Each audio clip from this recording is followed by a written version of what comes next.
ñoo la renforcer. Si vous faites un appel d'offres pour ce genre de boulot, je parie que vous n'aurez pas beaucoup de clients. liggéey la bi nga xamante ne pour nga def ko foog nga bëgg ko. parfois moom sax da ngay amaale loxo bu métti mbagg yu métti. amuñu ay gants gis nga. yaa ngi njëkk pour nous payer comme je dis toujours. Sénégalais bëgg na trop am oto bu rafet kër gu rafet jabar bu rafet mais li nga xamante ni ñun ñoo ko bokk seen yoon nekku ci.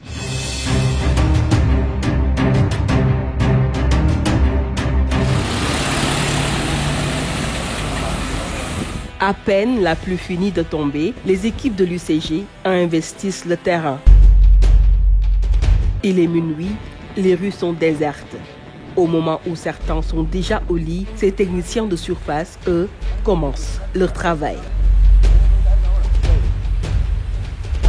Lui, c'est Mamadou Diop, le coordonnateur. Ils sont de la brigade d'intervention rapide, une unité spéciale de l'unité de coordination de gestion des déchets solides. 24 heures sur 24 la ñuy tourner depuis 7 heures du matin pratiquement ñoo ngi ci terrain bi ba waxtu bi dañuy nekk ba 3 heures du matin ay par quart la ñuy yore dañuy yore 3 quarts premier bi lay def 7 heures ba 15 heures beneen bi def 15 heures 23 heures jusqu'à l'aube.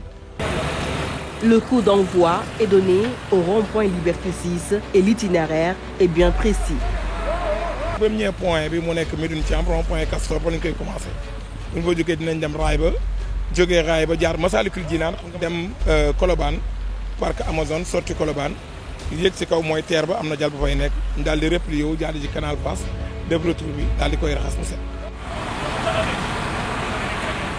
Leur travail en cette période d'hivernage n'est pas de tout repos. Sol humide, des déchets trempés d'eau de pluie, odeur nauséabonde, plusieurs facteurs qui ne distraient guère le groupe.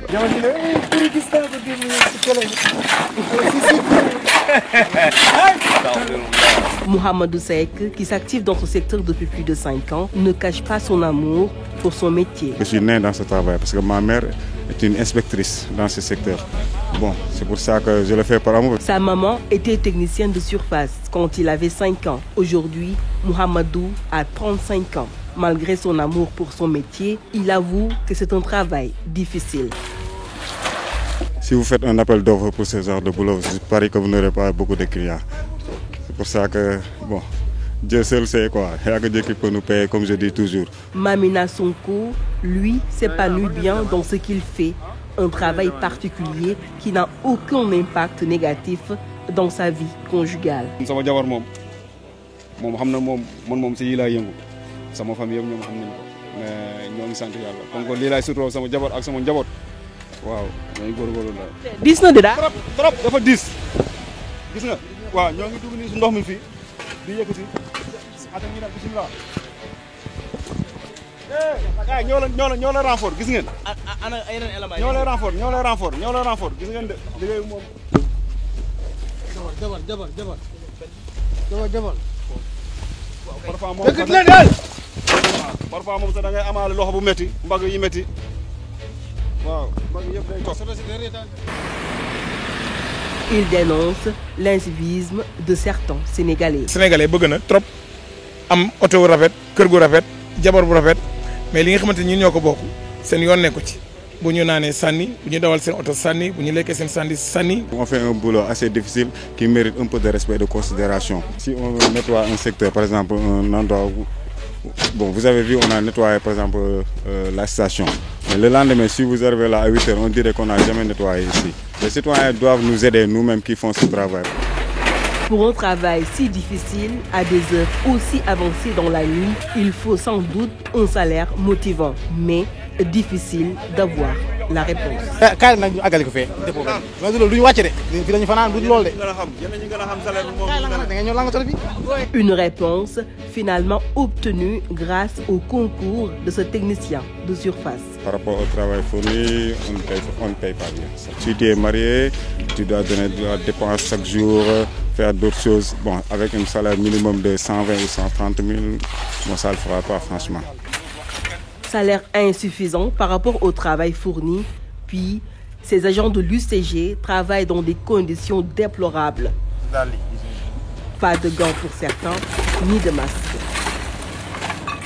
amuñu ay gants gis nga Il y a les maladies, tu vois, problèmes de respiration, parce que normalement, pour ce genre de boulot, on devait porter des masques. Selon ces techniciens, ils sont exposés à des risques d'infection des voies respiratoires à cause de l'odeur que dégagent ces ordures, mais aussi à des risques biologiques. Sur ce, ils interpellent le gouvernement. am meew am savon am lépp li nga xamante ne dana tax technicien bi xelam mën a dal parce que xam nga liggéey bi ñuy def sa xel bu sell sa xel bu dalul doo ko mën a def. Dans les temps dañ doon yóbbu ñun ñëpp dañ doon am ay injections yi nga xamante ne contre tuberculose contre feebar yu bëri yi nga xam ne dafa nekk ci mbalit mi amoon nañu ay injections yi nga xam ne dañ ko doon jël mais depuis pratiquement peut-être mu ngi xaw a yàgg boobu léegi defaatuñ ko mais ba tey ñoo ngi ñaan le président de la République lépp li nga xamante ne dina sécuriser les techniciens de surface sur le terrain.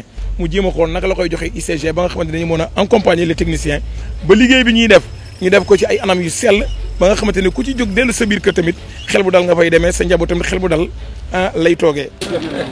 À 3h30 du matin, tous les points ont été ratissés.